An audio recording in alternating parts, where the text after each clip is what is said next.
I posted on Twitter and on Facebook a kind of a statement about, well, it was a declaration, if you like.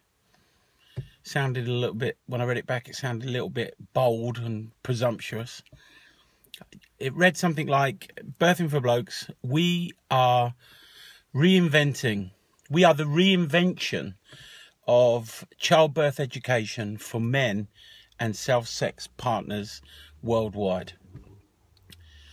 You know, I realized that for many years I've been complaining about what's missing when it comes to how fathers and partners are treated within birth structures. I can only speak for the UK. All of the evidence points this out. All of the evidence is very clear about what's missing. And I noticed that I have had a tendency to focus on the complaints and what's missing. And it's very easy to be a commentator on what's going on in the game.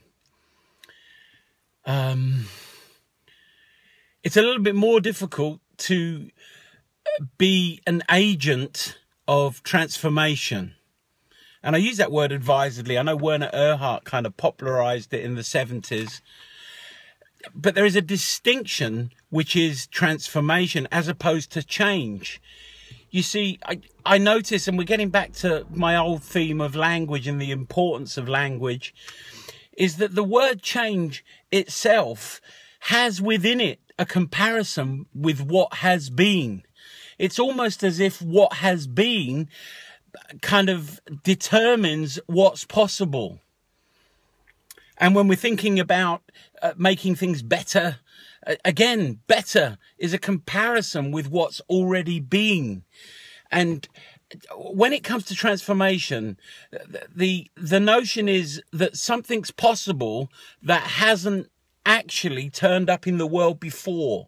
Something's possible that hasn't been done in this way before, that is completely outside of any already has been way of thinking. That's why I worded it the way I did.